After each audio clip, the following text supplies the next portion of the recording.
তারপরে 1 নম্বর কি colony, D type colony, জান মসজিদের পেশি আব্দুল্লাহ নাটুরিকে তার মূল্যবান বয়স পেশ করার জন্য আমরা অনুরোধ করতেছি। তো সময় আজকে খুব অল্প, যেহেতু আমার বিশ্বাস করলা উনি উপস্থিত, আমার বিশ্বাস করলা ইন্তেকাল করার পরে ওনার ছোট সাহেবজাদা আল্লামা হযরত মাওলানা মাহবুবুল হক আব্বাসী দামাত বারকাতুহুল আলিয়া তিনি উপস্থিত আছেন। বিধায় আমার পেশাব কেবলার স্থলাভিষিক্ত তিনি এখন আমিরুল মিল্লাত, তিনি মোনাজাত দিবেন। ওনার সাথে আমরা সকলেই মোনাজাত দিয়ে আমরা ঘরে ফেরব। আমরা সবাই বলি ইনশাআল্লাহ। এখন আব্দুল্লাহ নাটুরিকে আলেমে দ্বীনকে নায়েবে রাসূলকে তার মূল্যবান বয়ান পেশ করার জন্য আমি অনুরোধ করতেছি। তার সময় মাত্র 8 ঘন্টা।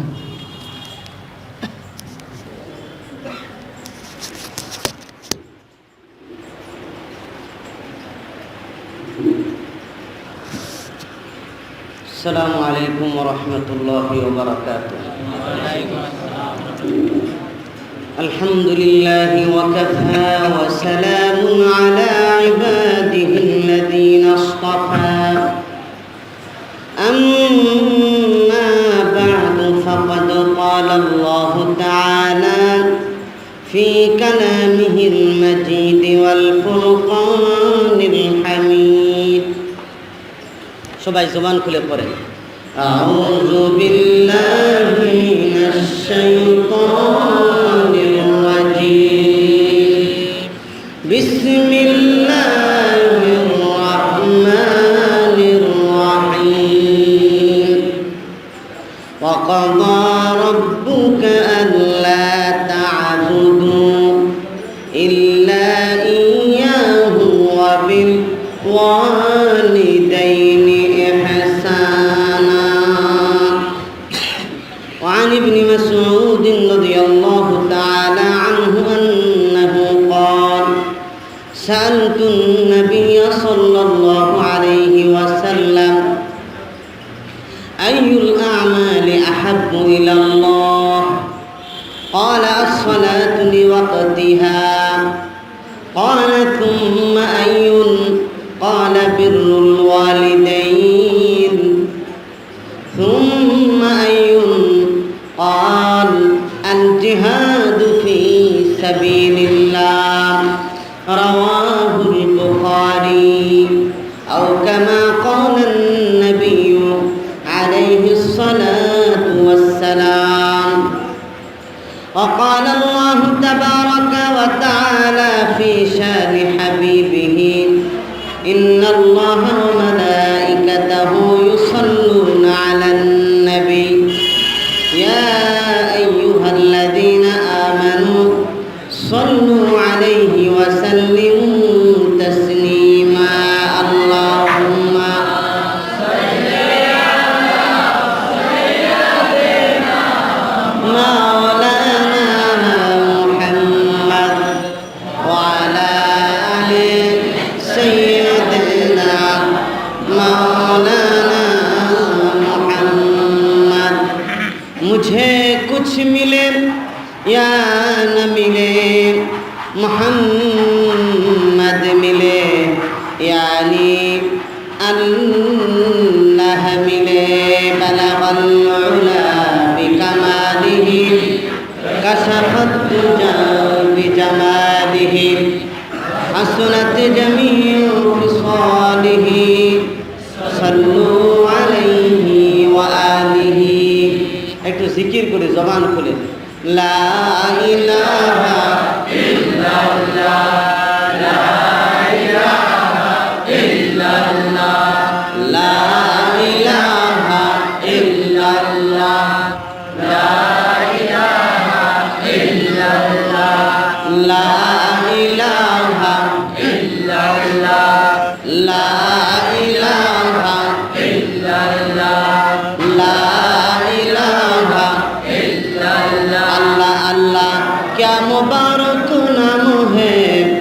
अल्लाह अल्लाह आशिकों का काम है। अल्लाह अल्लाह अल्लाह अल्लाह अल्लाह अल्लाह अल्लाह अल्लाह अल्लाह अल्लाह अल्लाह अल्लाह अल्लाह अल्लाह अल्लाह अल्लाह ला इलाहा इल्लल्लाह मुहम्मदुर রাসূলুল্লাহ সাল্লাল্লাহু আলাইহি ওয়াসাল্লাম। খানকায়ে আব্বাসিয়া কর্তৃক আয়োজিত মাসিক এই ইসলাহি জলসার মোহতারাম জনাব সভাপতি মুআজ্জাজ হযরত ওলামায়ে কেরাম, বুজুর্গানে ইজম, মুরব্বী বাবারা, যুবক বন্ধুরা, পর্দার আড়ালে আমার মা বোনেরা, সবাইকে সালাম দিচ্ছি। আসসালামু আলাইকুম ওয়া রাহমাতুল্লাহি ওয়া বারাকাতুহু। আমি সংক্ষিপ্ত সময়ে পীর সাহেব হুজুরের নির্দেশে পিতামাতার খেদমত সম্পর্কে দুই চারটি কথা আলোকপাত করব ইনশাআল্লাহ তাআলা। আমার পূর্বে আলোচনা করেছেন দেশ বর্ণনা আলেমে দ্বীন এবং সারা দেশে যিনি বয়ান করে সুনাম অর্জন করেছেন মুফতি শামসুল হক রহমানী সাহেব। উনি আসলে সব জায়গায় প্রধান বক্তা থাকেন। আমি আসলে পীর সাহেব হুজুরের নেক নজর নেওয়ার জন্য এখানে আসা। তা আমি সংক্ষিপ্ত সময়ে এরপরে মরহুম আল্লামা আব্দুল হক আব্বাসী রহমতুল্লাহ আলাইহির সুযোগ্য সাহেবজাদা মাওলানা মাহবুবুল হক আব্বাসী সাহেব তিনিও হাজির আছেন। আসলে ওনাদের নেক তাওয়াজ্জু এবং তাদের ফয়েজ বরকত নেওয়ার জন্য মূলত আমার এখানে আসা। মুআজ্জাজ হাজির, এই পৃথিবীতে আমরা এসেছি এর মাধ্যম হচ্ছে দুইটা। কয়টা? আরো জোরে করে বলেন কয়টা? একটি হচ্ছে আল্লাহ, আর একটি হচ্ছে পিতামাতা। আল্লাহ হচ্ছে ডাইরেক্ট আমাদেরকে দুনিয়ার বুকে পাঠানোর মাধ্যম, আর পিতামাতা হচ্ছে উসিলা। এই জন্য আল্লাহকে রব্বে হাকিকি বলা হয়, আর পিতামাতাকে রব্বে মাজাজি বলা হয়। মানুষ পিতামাতার উসিলা ছাড়া এই দুনিয়ার বুকে আসতে পারে না। এই জন্য আল্লাহ সুবহানাহু ওয়া তাআলা তার ইবাদতের পরে, তার গোলামি করার পরে সবচেয়ে বেশি হক বর্ণনা করেছেন, সেটা হচ্ছে পিতামাতার হক। এবং আল্লাহর পরেই পিতামাতার হকের কথা কোরআনে কারীমের মধ্যে আল্লাহ তাআলা ফয়সালা করে দিয়েছেন। কিন্তু আজকের দুনিয়ার দিকে তাকান, আজকে সন্তানরা বাপ মায়ের খেদমত করে না। আজকের সন্তানরা বাপ মাকে ইজ্জতের বস্তুই মনে করে না। অনেক ক্ষেত্রে, অনেক জায়গায় আজকে পাশ্চাত্যের সভ্যতার অভিশাপ, যে আজকে ছেলেরা বাপ মাকে লাথি মেরে ঘর থেকে বের করে দিচ্ছে। আজকে এমন অবস্থা হচ্ছে যে শ্বশুর শাশুড়িকে প্রাধান্য দিয়ে পিতামাতাকে নিচে নামিয়ে দিয়েছে। অনেক জায়গায় পিতামাতাকে গুলি করে দুনিয়া থেকে বিদায় করে দিচ্ছে। এমন মর্মান্তিক দুর্ঘটনাও আজকে বাংলাদেশে ঘটছে, ঠিক কিনা বলেন? আজকে পাশ্চাত্যের চিন্তা চেতনা এমনভাবে মুসলমানদের ওপর জেগে বসেছে যে আজকে ওই পাশ্চাত্যের মতো এখানে খোয়ার তৈরি করা হয়েছে, যে বুড়া হয়ে গেলে বুড়া বুড়িকে বাস এই খোয়ারে রেখে আসবে। কিন্তু আল্লাহর নবী বিশ্ব নবী রাহমাতুল্লিল আলামিন মানবতার জন্য এমন একটা হেদায়েত দিয়ে গিয়েছেন যে বাপ মা খোয়ারে থাকার বস্তু নয়, বাপ মার জন্য এরকম প্রবীণ নিবাস নয়।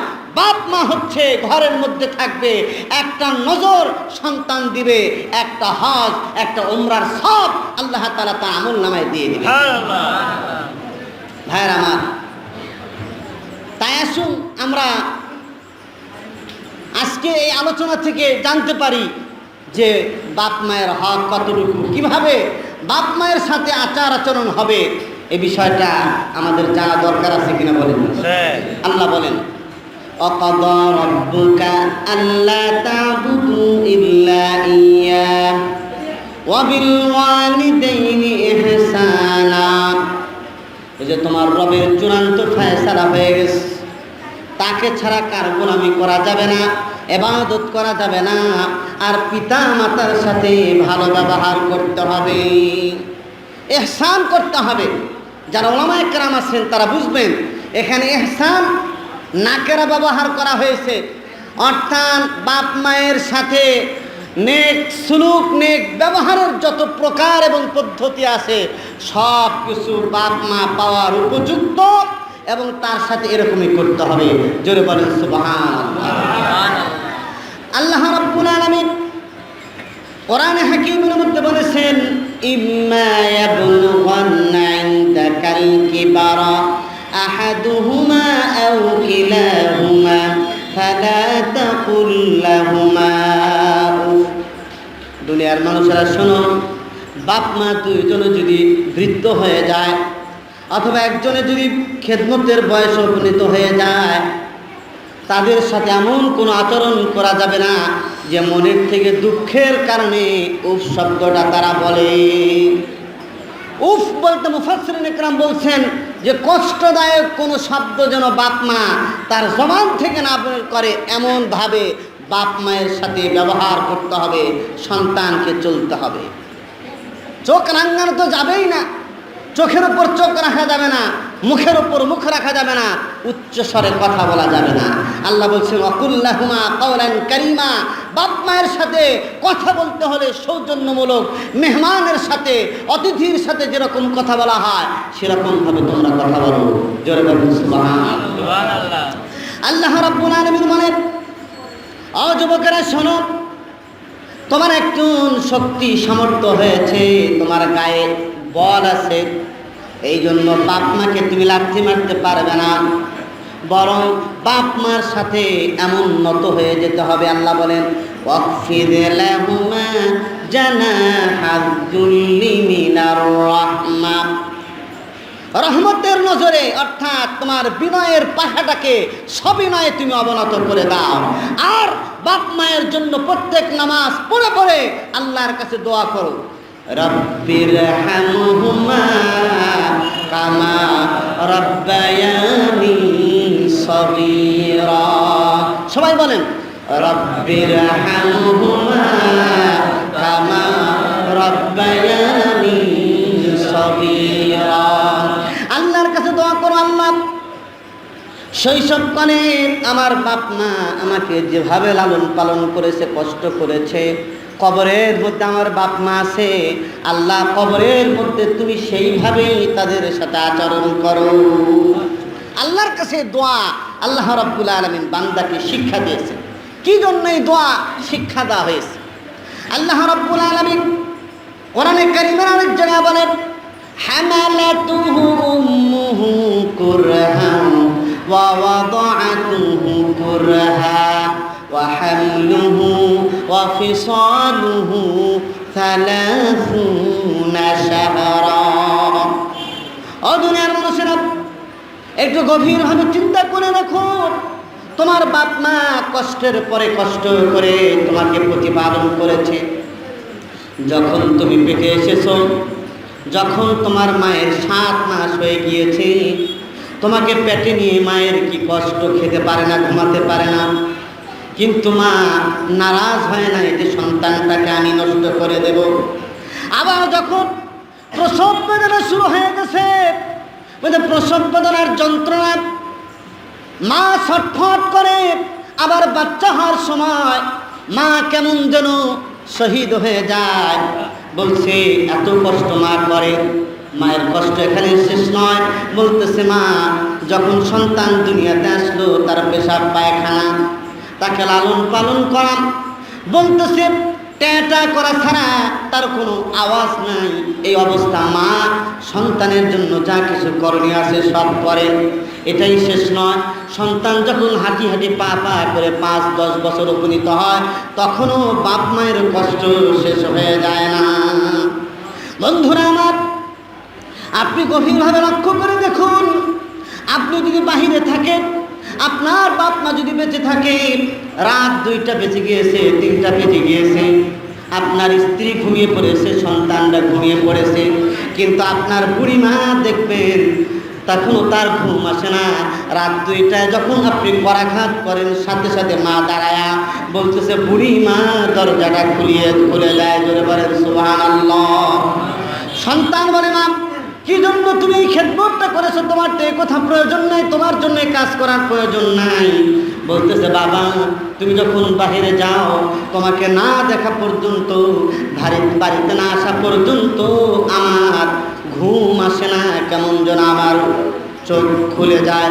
এই জন্য বাবা তোমার মহাব্বতে আমি রাত্রি জাগরণ করি। জোরে বলেন সুবহানাল্লাহ। ভাইরা আমার, ইতিহাসের বিখ্যাত সাহাবী হযরত আবু হুরায়রা রাসূলের দরবারে গিয়ে কান্নাকাটি করতেছেন, অঝর নয়নে কাঁদতেছেন। আল্লাহর নবী বললেন, কি হয়েছে আবু হুরায়রা, কাঁদো কেন? বলতেছে, ইয়া রাসূলুল্লাহ, মা আমাকে মেরেছে, আপনার দরবারে আসি, আপনার দরবারে আপনার খেদমত করি, মা মুশরিকা, মা কাফেরা, এই বিষয়টা মায়ের কাছে পছন্দনীয় না। মা আমাকে বাড়িতে যাওয়ার পরে প্রহার করেছেন, মারছেন। বলতেছে, আবু হুরায়রা তুমি কি মায়ের বিরুদ্ধে আমার কাছে অভিযোগ নিয়ে আসছো? মায়ের ব্যাপারটা আমি বিশ্ব নবী তোমার জন্য কিছুই করতে পারবো না। আবু হুরায়রা বলতেছে, ওগো আল্লাহর নবী, আপনি হচ্ছেন মুস্তাজাবুদ দাওয়াত, আমি আপনার কাছে মায়ের বিরুদ্ধে নালিশ করার জন্য আসি নাই, আপনি একটু দোয়া করে দেন আমার মায়ের জন্য। আল্লাহর নবী হাত তুললেন, আল্লাহুম্মা ইহদি উম্মা আবু হুরায়রা, আল্লাহ আবু হুরায়রার মাকে তুমি হেদায়েত দিয়ে দাও। বন্ধুরা আমার, আবু হুরায়রা একজন ভদ্র মানুষ। রাসূল যখন হাত তুলেছেন, আবু হুরায়রা বাড়ির দিকে দৌড় দিয়েছেন, রওনা হয়ে গিয়েছেন। রাস্তার মধ্যে লোকেরা বলে, আবু হুরায়রা তুমি কেন দৌড়াও? তুমি তো কোনোদিন দৌড়াতে দেখি নাই। বলছে, তোমরা একটু দাঁড়াও, আমি দেখতে চাই আমি আগে বাড়িতে পৌঁছি, বা বিশ্ব নবীর দোয়া আগে আমার বাড়িতে পৌঁছে যায়, এটা দেখতে চাই। ভাইরা আমার, কিতাবের মধ্যে এসেছে, আবু হুরায়রা রাদিয়াল্লাহু তাআলা আনহু বাড়িতে গেলেন, দরজায় করাঘাত করলেন। করাঘাত করার পর ভিতর থেকে নরম সুরে আওয়াজ আসলো। আবু হুরায়রা বলেন, অন্য দিন মা আমার সাথে যেরকম জোরে জোরে কথা বলেন, আজকে কোন মায়ের জবান থেকে কোনো শিরিকের কোনো আলামত পেলাম না, আমি মায়ের জবান থেকে তাওহীদের আওয়াজ পেয়ে গেলাম। আল্লাহর নবীর দোয়া ডাইরেক্ট কবুল হয়ে যায়, আর আল্লাহ তাআলা এই উসিলাতে মাকে কি করেছে? হেদায়েত দিয়েছেন। জোরে বলেন সুবহানাল্লাহ। ভাইরা আমার, বন্ধুরা আমার, হযরত আলকামা রাদিয়াল্লাহু তাআলা রাসূলের একজন সাহাবী। রাসূলের এই সাহাবী হওয়ার পর মৃত্যুর সময় মূর্ছ অবস্থায় জবান থেকে কালিমা বের হয় না। সাহাবা একরাম আল্লাহর নবীর কাছে খবর দিলেন, ওগো আল্লাহর নবী, আপনার প্রিয় সাহাবী আলকামা দুনিয়া থেকে বেদিন হয়ে বিদায় হয়ে যাচ্ছে। নবীজি কয়েকজন সাহাবীকে পাঠালেন, দেখো কি হয়েছে আলকামা। তার পাশে গিয়ে কালিমার তালকিন করা হয়, কিন্তু আবু হুরায়রা বলতে আলকামার মা বলছে, আলকামা রাদিয়াল্লাহু তাআলা জবান থেকে কালিমা বের হয় না। আল্লাহ নবী বুঝতে পারলেন ব্যাপারটা, সাহাবীদেরকে বললেন, তার মা কি বেঁচে আছে কিনা? বলছে, তার মা বেঁচে আছে। বলছে, তার মায়ের যদি সম্ভব হয় আমার কাছে আসার জন্য, তা না হলে আমি নিজে গিয়ে হাজির হয়ে যাব। বলতেছে, তার মা লাঠির উপর ভর করে নবীজির দরবারে হাজির হয়ে গেলেন। হাজির হওয়ার পরে নবীজি বলতেছেন, ও আলকামার মা, আপনার সাথে আলকামা কি কোনো খারাপ ব্যবহার করেছে কিনা? বলছে, আলকামার ব্যাপারে আমার মনে বড় কষ্ট। আমি আলকামা যখন বাহির থেকে আসে, তখন আমার ঘরে না এসে আগে বিবির ঘরে যায়, আমার কথার উপর বিবিকে প্রাধান্য দেয়, জন্য মনে বড় কষ্ট, এই জন্য আমি তার উপর নারাজ। আল্লাহ নবী বললেন সাহাবীদেরকে, সাহাবীরা কষ্ট জমা করো, আগুন লাগাও, আলকামাকে আগুনের মধ্যে জ্বালায়া দাও। বলছে, আলকামার মা যখন আগুন দাও দাও করে জ্বলে উঠলো, বলতেছে কি জন্য আগুন জ্বালানো হয়েছে? বলছে, আপনার সন্তানকে এই আগুনের মধ্যে জ্বালানো হবে, কারণ আপনার সন্তান দুনিয়া থেকে বিদায় হওয়ার সাথে সাথে জাহান্নামী হয়ে যাবে। বলতেছে, আমার সন্তান আমার সঙ্গে আগুনের মধ্যে পূর্বে তা কোনোদিন হতে পারে না, কারণ মা জননী যতই ছেলের ব্যাপারে অভিযোগ থাকুক না কেন, ছেলে যদি মার কাছে গিয়ে এবার কার হাত পা ধরে যদি মাপ চায়, তাহলে মা মাফ করে দিবে। কারণ মায়ের অন্তরের মধ্যে আল্লাহ তার একটু মহব্বত এবং ভালোবাসা দিয়েছেন। আবু আলকামার মা বলছে সন্তানকে নিঃশর্ত মাফ করে দিল, সাথে সাথে কালিমা পড়ে আলকামা রাদিয়াল্লাহু তাআলা আনহু দুনিয়া থেকে বিদায় হয়ে গেলেন। জোরে জোরে বলেন না সুবহানাল্লাহ। যদি মায়ের সাথে খারাপ ব্যবহার করে, সে যত বড় পীর হোক, যত বড় বুজুর্গ হোক, যত বড় আলেম হোক, তার পীরগিরি টিকবে না। ঠিক কিনা বলে? তার পীরগিরি টিকবে না যদি বাপ মায়ের সাথে তার আচরণ ভালো না হয়। কে বলেছেন এ কথা? নবীজি বলেছেন। হযরত আব্দুল্লাহ ইবনে মাসউদ বুখারী শরীফের মধ্যে আসছে, বলছে আমি আল্লাহর নবীকে জিজ্ঞেস করলাম আল্লাহর কাছে শ্রেষ্ঠ আমল কি? আল্লাহর নবী বললেন আল্লাহর কাছে শ্রেষ্ঠ আমল হচ্ছে ওয়াক্ত অনুযায়ী নামাজ পড়া, টাইম মতো নামাজ পড়া। বলছে তারপরে বড় আমল কোনটা? আল্লাহর নবী বললেন পিতামাতার সাথে ভালো ব্যবহার করা। ভাইয়েরা আমার, এই জন্য হাকিমুল উম্মাত মুজাদ্দিদুল মাওলানা শাহ আশরাফ থানভী রহমাতুল্লাহ আলাইহি বলেছেন বাপ মা যদি দুনিয়াতে বেঁচে থাকেন তাহলেও 7টা হক, আবার মরে গেলেও বাপ মায়ের 7টা হক, মোট 14টা হক। আপনারা কি এটা জানতে চান কি কি হক আছে? সংক্ষেপে আমি আপনাদেরকে বলে দেই। থানভী রহমাতুল্লাহ আলাইহি বলেছেন 1 নম্বর তার হক হলো 1 নম্বর আজমত, 2 নম্বর মহাব্বত, 3 নম্বর ইতাআত, 4 নম্বর ফিকরে রাহাত। বলতেছে তারপরে বাপ মা বেঁচে থাকলে মাঝে মাঝে তাদের সাথে সাক্ষাৎ, এটা হচ্ছে বাপ মায়ের হক। আমার বন্ধুরা, মহব্বত থাকতে হবে, ভালোবাসা থাকতে হবে। বাপ মা যা বলে সেই কথার ব্যত্যয় ঘটানো যাবে না। বন্ধুরা আমার, কেউ যদি আল্লাহর ওলি হতে চায় তাহলে হযরত বায়েজিদ বুস্তামি রহমাতুল্লাহ আলাইহি ঘটনার দিকে আপনি লক্ষ্য করে দেখুন। বায়েজিদ বুস্তামি রহমাতুল্লাহ আলাইহি মাদ্রাসায় লেখাপড়া করেন, বুঝে বাড়িতে আসছেন, কিতাব মুতালা করতেছিলেন। মা অসুস্থ, গভীর রজনীতে মা বলতেছে বাবা আমার জানটা ফেটে যায়, একটু পানি হলে আমার খুবই ভালো হতো। সন্তান বায়েজিদ ঘরের মধ্যে খুঁজে কোথাও পানি পেলেন না, বলতেছে গভীর কূপ থেকে পানি আনার জন্য হযরত বায়েজিদ বুস্তামি রহমাতুল্লাহ আলাইহি একটা মশক নিয়ে চলে গেলেন। ওই যে দূর থেকে পানি নিয়ে এসে দেখলেন মা ঘুমায়া গেছে। বলতেছে গ্লাসের মধ্যে পানি নিয়ে মায়ের শিহরে দাঁড়িয়ে থাকলেন হযরত বায়েজিদ বুস্তামি। বলছে ঘুমায়া যান নাই, কারণ মা কখন পানি চাবেন, মাকে যদি টাইম মতো পানি না দিতে পারি বেয়াদবি হয়ে যাবে, গুস্তাখি হয়ে যাবে। এই জন্য ছোট্ট বাচ্চা বায়েজিদ পানির গ্লাস নিয়ে দাঁড়িয়ে আছে। রাত পার হয়ে যাচ্ছে, নিশি অবসান ঘটতেছে, ফজরের আজান হয়ে যাচ্ছে। এমন অবস্থায় মা আস্তে করে তার চোখটা খুলে দেখে ছোট্ট বাচ্চা বায়েজিদ শীতের মধ্যে, কনকনে শীতের মধ্যে কাঁপতেছে। বলছে বাবা তুমি কেন পানি নিয়ে দাঁড়িয়ে আছো? বলতেছে মা তুমি গভীর রাত্রে পানি চেয়েছিলে, বলছে ওই পানি নিয়ে এখনো পর্যন্ত আমি আপনার শিহরে দাঁড়িয়ে আছি, কারণ আপনার প্রয়োজন মতো যেন আপনার সামনে পানি পেশ করতে পারি। বন্ধুরা আমার, হযরত বায়েজিদ বুস্তামি রহমাতুল্লাহ আলাইহিকে মা করে নিলেন, চুমু খেলেন, আদর করে বাচ্চাটাকে কম্বল পরায় ঘুমায়া দিলেন। মা ছিলেন আল্লাহওয়ালা মানুষ, বলছে মা যদি ভালো হয় তাহলে সন্তান ভালো হবে। ঠিক কিনা বলেন? বুঝি ফল ভালো হয়, গাছ ভালো হবে। ঠিক কিনা বলেন? মা ফজর নামাজ আদায় করলেন, আদায় করার পর আল্লাহর দরবারে হাত তুলে বলতেছিল আল্লাহ আমার সন্তান বায়েজিদ যে খেদমত আঞ্জাম দিয়েছে আমার কলিজাটা ঠান্ডা হয়ে গেছে। আল্লাহ আমার সন্তানকে জামানার বড় কুতুব বানায়া দিও। মায়ের দোয়া ওই যে গুলি মিস হতে পারে, কিন্তু বাপ মায়ের দোয়া সন্তানের জন্য মিস হয় না। ঠিক কিনা বলে?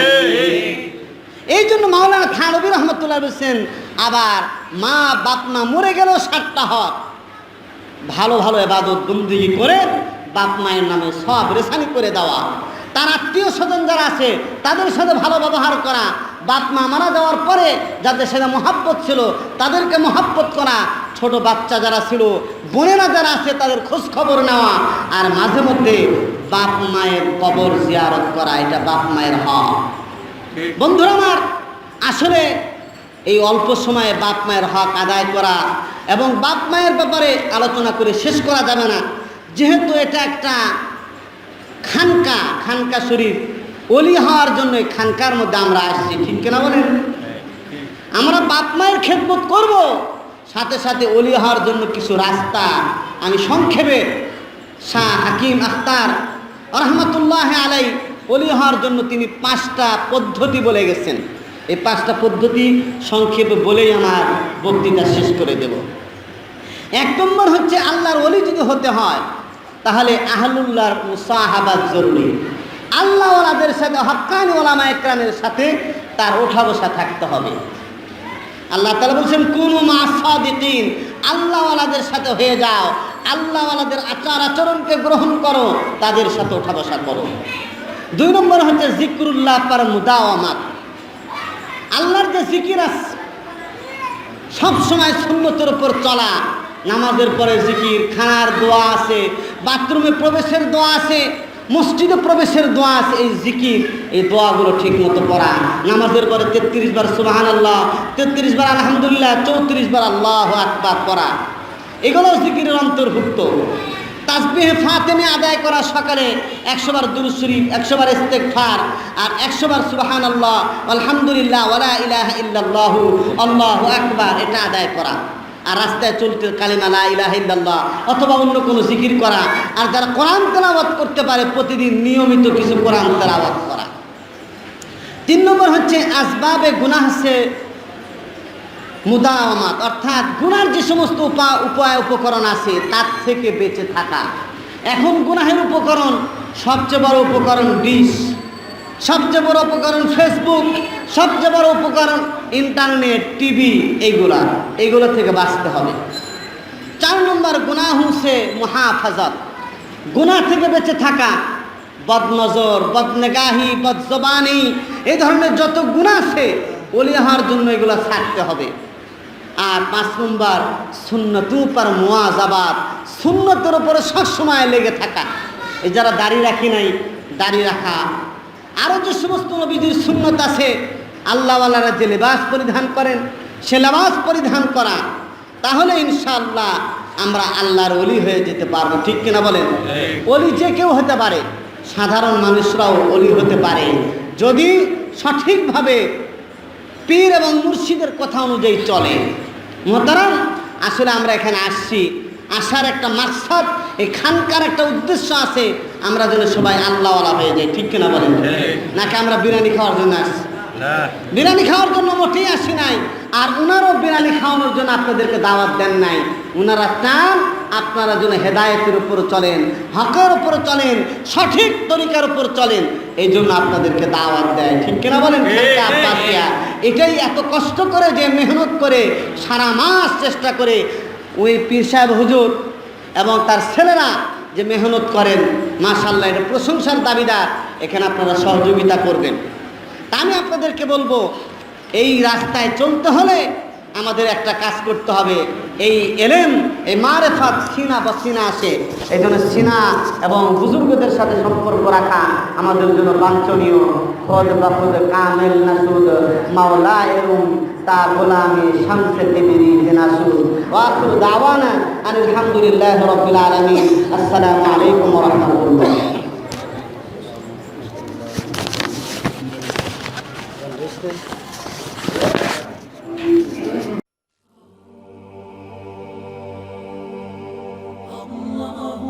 Allah